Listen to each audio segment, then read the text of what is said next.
네, 안녕하세요. 아나운서 고유경입니다. 네, 오늘도 타이거 인베스트의 황윤석 대표와 함께 다양한 매매 기법 배워보도록 하겠습니다. 대표님 안녕하세요. 안녕하십니까? 네, 우리 아침마다도 진짜 좋은 종목과 전략으로 시청자분들 만나고 있는데 오늘은 이제 뉴스 매매 기법을 저에게 전수를 해주신다고 말씀을 주셨어요.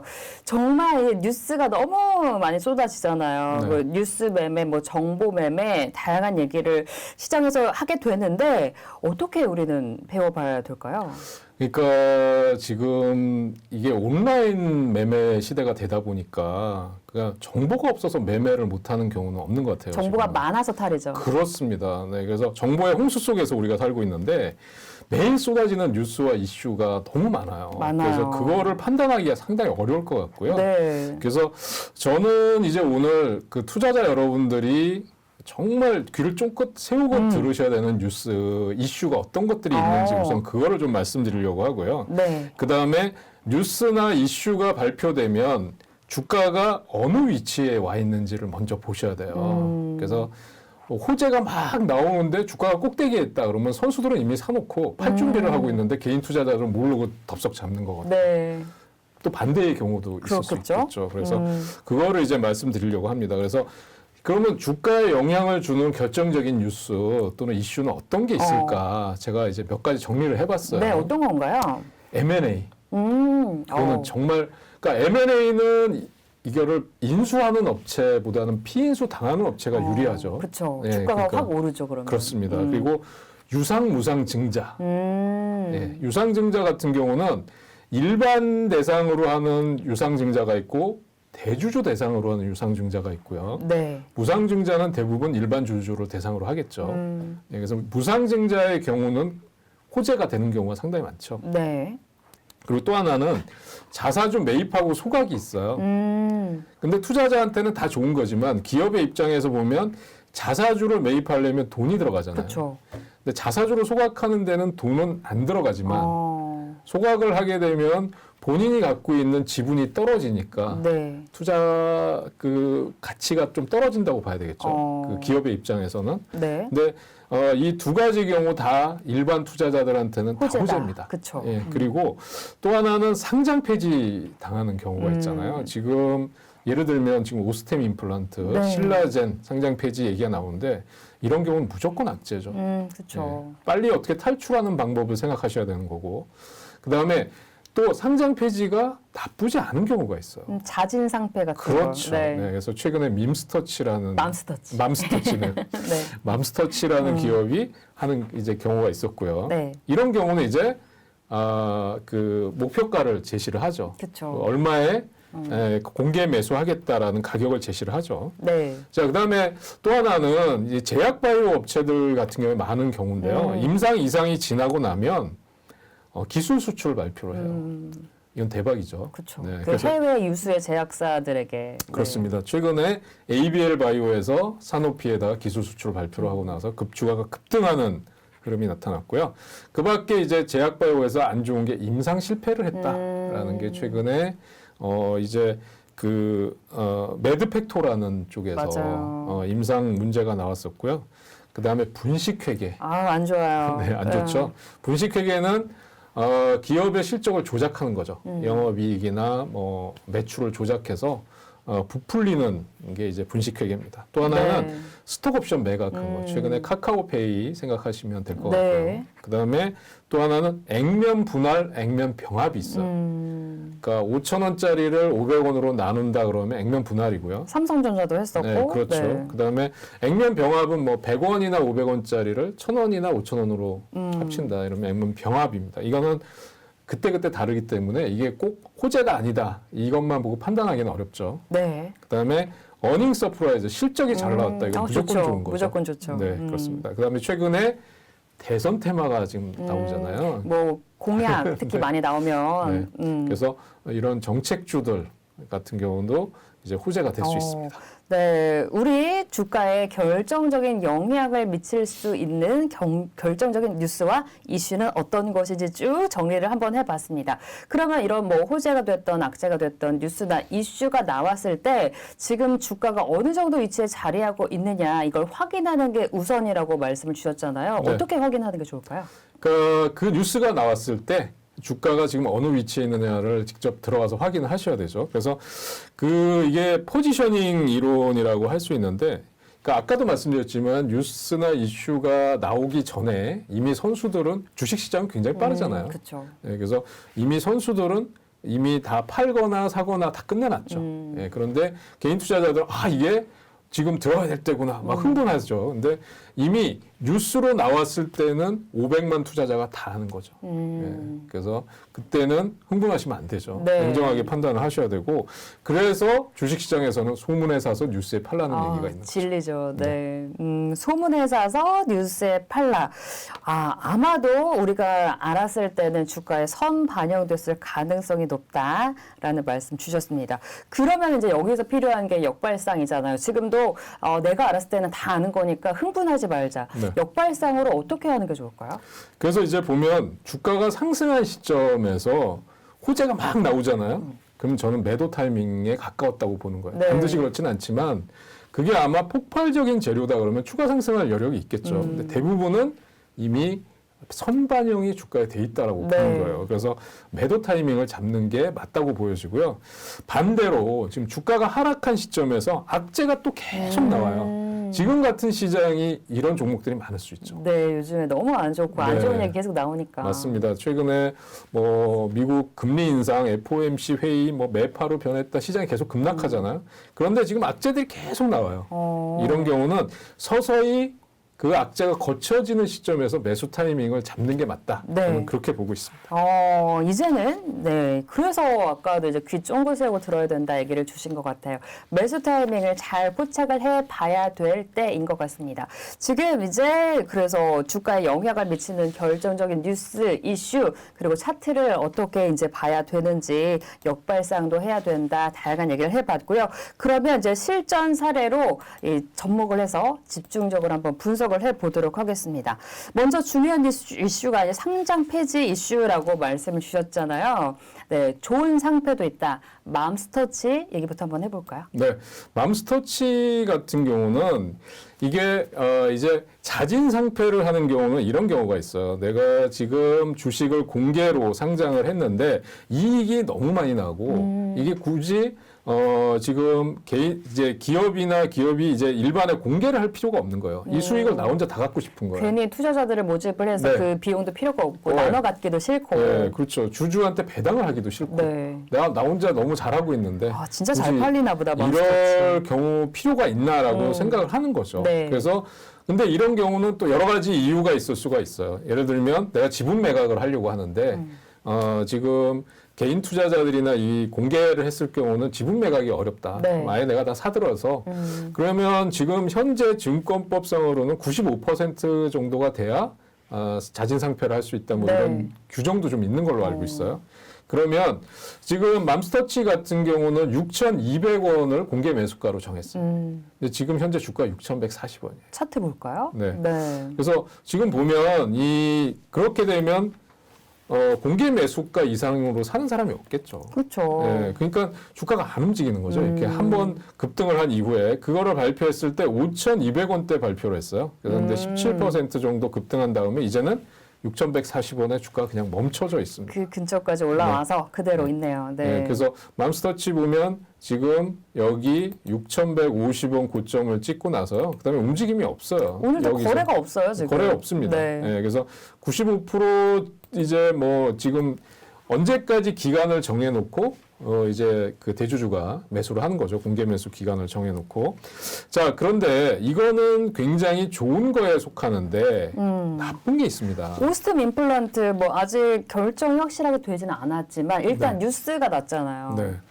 그래서 지금 거래 정지가 돼 있는 상태고요. 2,215억인가요? 그래서 지금 그 횡령 했다는 거고 그 중에 1,414억을 뭐 회수가 가능하다 이런 얘기가 나오고 있습니다. 그런데 지금 이게 상장 폐지가 될 경우에는 개인 투자자들의 그 손해가 어마어마하겠죠. 엄청나죠. 네. 그래서 오스템 임플란트의 주가를 보면 이미 그게 나오고 나서 주가가 지금 여기서 보면 상대적으로 급락은 하지 않은 게 뭐냐면 뉴스가 나오자마자 확인이 되자마자 거래 정지를 시켰죠. 근데 만약에 거래가 재개된다면 급락으로 출발하는 게 뻔하겠죠. 그렇죠. 주가는 급락을 계속 할 수밖에 없는 상황입니다. 그러니까 이게 지금 상패를 한다고 하더라도 정리매매 기간이라는 게 있는 거고요. 네. 거래가 재개된다고 해도 주가는 급락을 할 수 있는 거고, 과거의 사례를 보면 이제 신라젠의 경우도 지금 상패 여부를 결정을 최종적으로 하고 있죠. 결정을 해야 되는 상황입니다. 그래서 지금 주가를 보면 신라젠은 어마어마했었죠. 지금 과거에 급등했을 때 제2의 신라젠을 찾아라라고 했던 게 네. 제가 2017년 정도였던 것 같아요. 네. 그래서 15,000원에서 15만 원까지 주가가 10배가 급등한 종목인데 지금 보면 12,000원 정도까지 내려온 다음에 거래 네. 정지가 되고 있는 상태입니다. 그래서 이 경우에는 지금 뭐 소송을 한다 이런 뉴스까지 있는데 상장 폐지에 대해서는 지금 이렇게 양면성이 있다라는 걸 제가 말씀드리고 있습니다. 네, 상장 폐지로 이제 실전 사례를 집중 분석해 봤고요. 그리고 또 마찬가지로 안 좋은 뉴스, 분식 회계, 뭐 결정이 나거나 의혹이 있거나 이때부터 이제 뉴스가 나기 때문에 이 부분 한번 짚어보겠습니다. 유명한 게 또 셀트리온 삼형제잖아요. 아이 네. 바이오주가 진짜 이런 안 좋은 이슈가 많은 것 같아요. 네. 그래서 지금 셀트리온 같은 경우에 1월 14일 날 분식 회계 의혹 보도가 있었어요. 네. 근데 셀트리온은 그 전에서부터 계속 공매도에 시달렸던 종목이잖아요. 그래서 제가 차트를 통해서 한번 보도록 하겠습니다. 네. 지금 셀트리온을 차트로 통해서 이 세 종목을 한번 같이 볼 텐데요. 지금 일봉 차트상으로 보면 1월 14일 장 정도를 이제 분식 회계 얘기가 나왔을 때 보면 이때 주가가 이런 자리에서도 급락을 하고 있었어요. 네. 분식 회계 보도가 나오니까. 그리고 나서 주가가 이제 회사 측에선 적극적으로 해명을 하겠다 그런 게 아니다라고 했는데 아직 소명 절차라든지 확인이 안 되고 있는 상황입니다. 네. 근데 이런 상황에서 이제 셀트리온은 그 대표가 자사주 매입을 했어요. 근데 3,000주 정도로 한 것 갖고는 네. 단의 기별도 안 갑니다. 네, 그래서 그런 재료를 가지고 또 흥분하시면 안 돼요. 그리고 지금 상황에서 보면 아직 저점을 찍지 않았다라고 보는 게 맞는 거예요. 네. 그래서 주봉 보면 지금 아직도 이렇게 곤두박질 치는 주가 흐름이 나타나고 있다. 그래서 한번 이런 악재에 휘말리게 되면 반등을 하기가 쉽지 않아요. 네. 분식 회계라든지 그다음에 뭐 실적이 정말 그 굉장히 안 좋게 나왔다든지 적자 전환 이런 것들은 주가의 급락의 요인이 될 수도 있습니다. 네. 셀트리온 헬스케어도 한번 보도록 하겠습니다. 네. 셀트리온 헬스케어를 한번 보시면 역시 그 이때 분식회계 얘기가 나오고 나서 급락을 하고 나서 주가가 하락이 저지된 상태지 저점이 확인되거나 반등에 성공하지 못했어요. 네. 그러니까 셀트리온 헬스케어도 이제 대표가 10,000주 정도의 자사주 매입을 했다고 하는데 간의 기별도 안 가는 얘기입니다. 그러니까 그런 거 갖고 자사주 매입을 했으니까 우리 들어가야 되겠다. 그러시면 안 되는 거죠. 네. 지금 아직 역시 저점 확인이 안 되고 있다. 그리고 셀트리온 제약까지 셀트리온은 셀트리온 이라는 그 모기업 셀트리온이라는 모기업이 일어서지 못하면 나머지 두 형제는 올라서지 못합니다. 셀트리온이 올라서지 못하는데 얘네들이 갈 수 있다. 이거는 아니라는 거 한번 다시 말씀드리고요. 네. 그래서 이런 재료는 완전히 해소되는데 시간이 많이 걸려요. 그러니까요. 예, 그래서 당분간 관망하시는 게 가장 좋습니다. 지금 뭐 상장 폐지, 뭐 맘스터즈처럼 자진 상패 외에는 안 좋은 이슈, 분식 회계도 마찬가지고 이런 뉴스나 이슈가 나오면은 종목은 당연히 급락하거나 이제 낙폭이 확대되고 시간이 좀 많이 필요하다 이런 얘기를 주셨는데 그러면 이런 종목을 좀 우리가 미리 피해갈 수 있는 방법은 혹시 있을까요? 이제 미리 피해갈 수 있는 방법은 그런 악재가 언제 나올지는 우리가 예상을 할 수가 없잖아요. 그런 경우는 차트를 보면서 확인할 수밖에 없죠. 어떻게 확인할 수 있어요? 예를 들면 차트가 이렇게 꺾어지는 차트가 나온다 그러면 일단 좀 피하시는 게 좋죠. 그러니까 셀트리온 같은 경우를 보면 과거에 분식 회계뿐만 아니라 공매도 얘기가 나오기도 했었고요.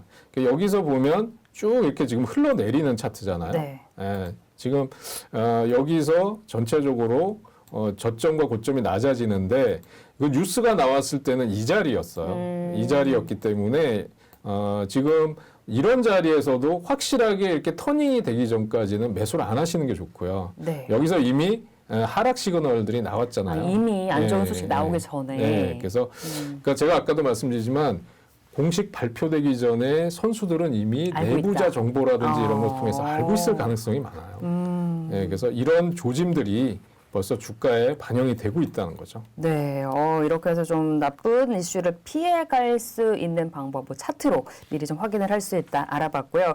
그리고 이제 기술 수출 뉴스 이슈도 어떤 종목과 접목을 해서 알아보면 좋은지 보자면 이제 ABL 바이오입니다. 최근에 이제 프랑스 산업피에 1조 3천억 원 기술 수출한다라는 굉장한 또 호재가 나왔어요. 네, 맞습니다. 그래서 이 ABL 바이오 같은 경우는 이제 이중 항체 관련주이고요. 항암 신약 또 개발하는 쪽입니다. 그래서 사노피 계약 이후에 사노피가 과거에 보면 우리나라 그 한미약품인가에서도 기술 수출을 했던 걸로 알고 있어요.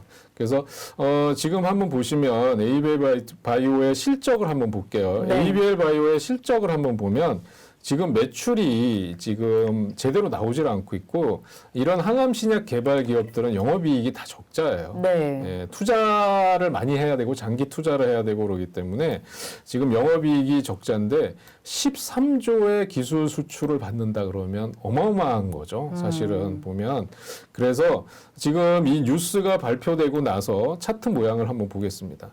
이 뉴스가 발표되고 나서 주가가 오르기 시작했는데요.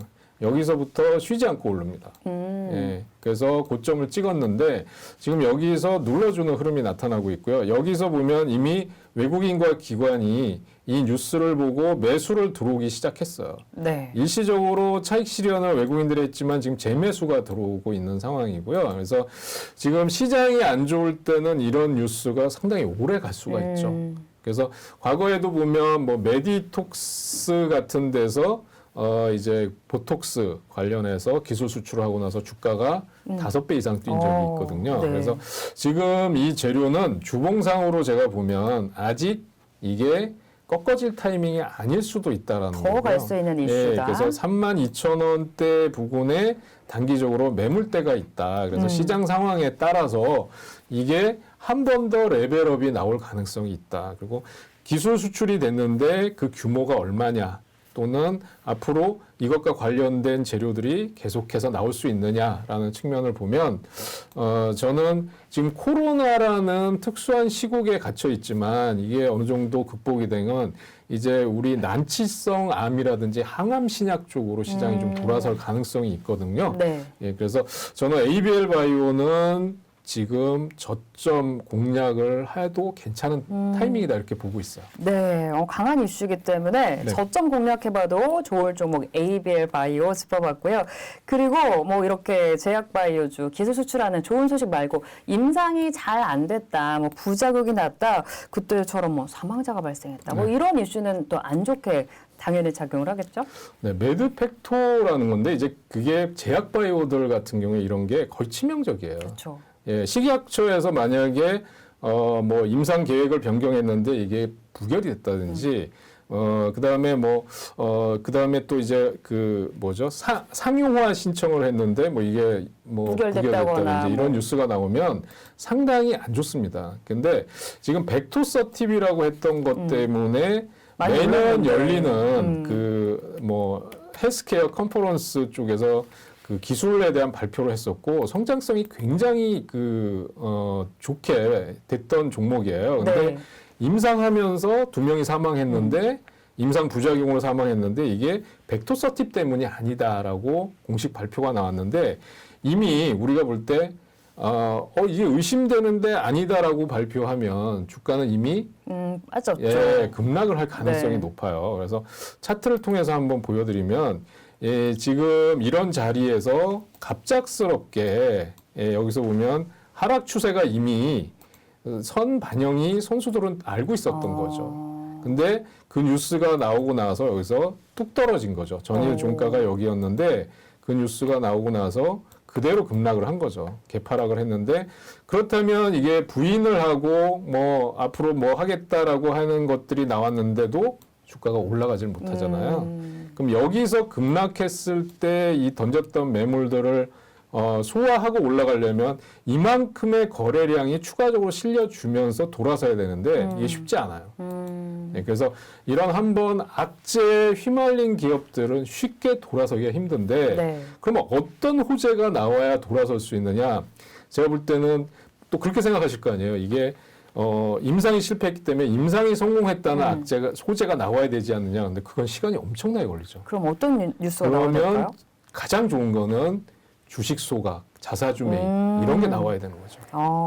그렇군요. 이제 주주 달래기 정책이 그런 게 나와야 나와야지 이제 올라갈 수 있다. 단기간에 반등이 나올 수 있는 가장 강력한 재료고요. 제약바이오는 사실상 보면 그거밖에 없을 것 같아요. 그러면 주주 소각이나 자사주 매입은 규모를 어느 정도 해야지 주가가 진짜 올라갈 수 있을 정도가 그러니까 될까요? 제가 보기에는 이거는 만약에 지금 시총이나 이런 거를 한번 봐야 되는데 시총도 한번 보죠. 지금 시총을 보면 시총이 지금 7천억이에요. 1조가 넘었었는데 네. 단기간에 급락을 하면 빠졌네요. 7천억이에요. 그럼 주식 수도 2,050만 주인데 이 정도 하려고 하면 지금 제가 보기에는 한 뭐 10억에서 50억 단위 정도는 자사주 매입을 해야 되겠죠. 최소한. 그렇군요. 예, 그래서 이제 그렇게 해서 마련되지 않으면 지금 급락할 때 대량 거래들이 터졌던 이 자리의 매물들을 받아내고 가야 돼요. 그러면 이 사람들이 올라올 때 다 던지려고 대기하고 있을 거 아니에요. 네. 그러니까 이 물량들을 다 받고 가려면 사실 상당한 규모의 자사주 소각이나 매입이 전제가 돼야 되겠죠. 최근에 그래서 하긴 한 것 같아요. 1월 14일에 네. 24,780주 이제 자사주 매입을 하긴 했는데 약하다. 네, 그거 갖고는 택도 없죠. 예, 그래서 이 1월 14일 날 주가를 한번 보면요. 네. 1월 14일 날 주가를 보면 이제 요런 자리였던 것 같아요. 요 때가 이제 1월 11일, 여기가 14일 정도 되는 것 같아요. 그럼 여기서 이런 재료를 갖고 급등이 나와야 되는데 살짝 반등 나오다 그때 다시 주저앉았죠. 그러니까 이런 악재는 그러니까 아주 강력하게 매수를 한다든지 뭐 이런 게 나오지 않으면 그러니까 근데 대부분의 바이오나 신약 개발 기업들이 자금 여력이 크지 않아요. 그러니까 자사주 매입보다는 소각을 하는 게 어떻게 보면 네.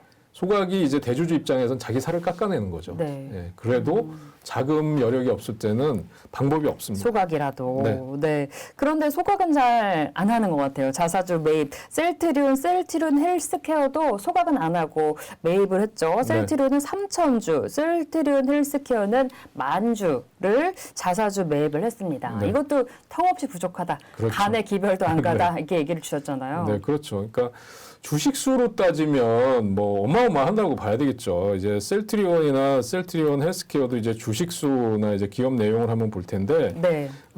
지금 셀트리온 같은 경우는 여기서 보면 지금 시총이 21조고요. 주식수만 해도 1억 3,700만 주거든요. 예, 그러면 기업 내용을 들어가서 여기서 보면 시총이 이렇게 된다 그러면 제가 보기에는 그 정도 매수해서는 안 되고요. 적어도 50억에서 100억 이상은 예, 매수를 해야 들어오는 거고요. 소각을 해도 그 정도 규모는 해야 네. 예, 시장에서 반응이 어느 정도 나타날 수 있다 이렇게 보여집니다. 네, 이렇게 해서 셀트리온 관련주까지 셀트리온 헬스케어까지 짚어봤고요. 그리고 이제 카카오주를 짚어볼 텐데 요즘에 주가 딱히 좋은 얘기가 없었죠. 이제 계열사 관련해서 골목 상권 무차별 확장 이슈 계속해서 뉴스 나오고 있습니다. 그래서 뭐 대주주 경영진을 바꾼다, 뭐 스톡옵션을 뭐 제한을 한다, 여러 가지 뉴스가 나오고 있긴 한데요. 이 이슈도 아직 주가에 올라가게 영향은 못 미치고 있잖아요. 네. 지금 카카오와 네이버가 기억하시죠? 한 서너 달, 3, 4개월 전만 하더라도 이제 한국 시장의 새로운 트렌드다. 삼성전자, 현대차가 이제 문제가 아니라 카카오, 네이버가 이제 네카오라고 네.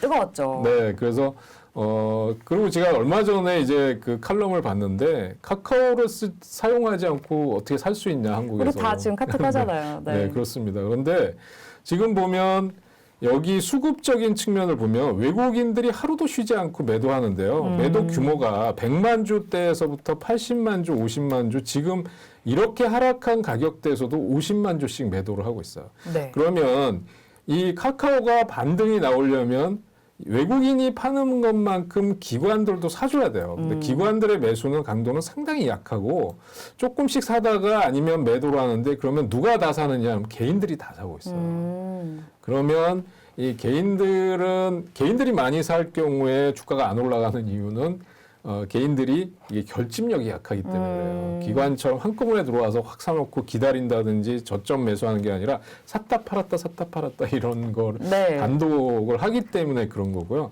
카카오는 제일 큰 문제가 골목상권 침해. 그러니까 미국도 반독점 금지법이 상당히 지금 강하게 돼 있거든요. 네. 그런데다가 지금 탈세 얘기도 나왔었죠. 그다음에 스톡옵션 매도는 카카오페이에서 있었습니다. 네. 그래서 지금부터 차트를 통해서 쭉 카카오 계열사들을 한번 살펴볼게요. 네. 카카오를 보면 자 그러면 이런 뉴스가 나오면서 여기서 급락을 했었단 말이에요. 그다음에 지금 여기서 계속해서 했는데 여기서 차트를 보면 지금 이런 자리에서 이때가 언제냐면 작년 12월 때부터 주가가 이렇게 뚝 떨어지는 자리에서요. 외국인과 기관의 매도가 집중적으로 나오고 있습니다. 네. 이 구간에서 이미 동반 매도를 하고 나서 이걸 누가 다 사느냐 하면 개인들이 저가 매수를 계속 하고 있는 거예요.